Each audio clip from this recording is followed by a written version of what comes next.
કાંકરેજના ઉમરી પાસે બનાસ નદી પર બનાવેલ રેલવે બ્રિજના પિલ્લરો 10 વર્ષમાં જ થયા હતા જર્જરિત. અજય ઇન્ફ્રા મહેસાણાએ વર્ષ 2013માં આ બ્રિજનું કામ પૂર્ણ કર્યું હતું. 10 વર્ષમાં જ પિલ્લરોમાં લોખંડ દેખાવા લાગ્યું અને કપચી પિલ્લરોમાંથી ખરી પડી. ત્યારબાદ રેલવે વિજિલન્સ તપાસમાં સિમેન્ટ અને ક્રોકેટ ઓછો વાપરી હલકી ગુણવત્તાવાળું કામ કર્યું હોવાના આવ્યા સામે.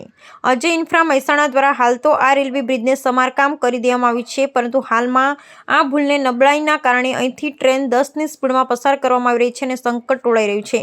આ જર્જરિત રેલવે બ્રિજ ગમે ત્યારે તૂટીને પડી જાય તો નવાઈ નહીં. રેલવે વિજિલન્સ તપાસ બાદ western railway head office church gate મુંબઈના સૂચના બાદ રેલવે વિભાગના ડેપ્યુટી એન્જિનિયર અશોક કુમાર સિંઘે અજય એન્જિનિયર્સ મહેસાણા સામે નોંધાવી ફરિયાદ.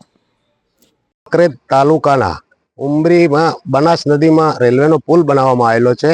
એ લગભગ 10 વર્ષ અગાઉ બનાવવામાં આવેલો હતો અને ત્યાંથી ટ્રેન નીકળતી હતી અને આજે 2 દિવસની અંદર કોન્ટ્રાક્ટર વિરુદ્ધ અને કંપની વિરુદ્ધ શિહોરી પોલીસમાં ફરિયાદ દાખલ કરવામાં આવી છે. આવા ગુનેગારોને ફરિયાદ તો દાખલ કરવામાં આવી, પણ આવા ગુનેગારોને તાત્કાલિક સજા કરવામાં આવે તો બીજો કોન્ટ્રાક્ટર પણ વિચાર કરે કે આવું કામ ન કરે અને આ પુલ ફરીથી બનાવવાની માંગ કરી છે. પણ જો પુલ ફરીથી બનાવવામાં આવે તો જ યોગ્ય છે, બાકી આ રિપેરિંગ કામ કરવામાં આવે તે યોગ્ય ન ગણાય.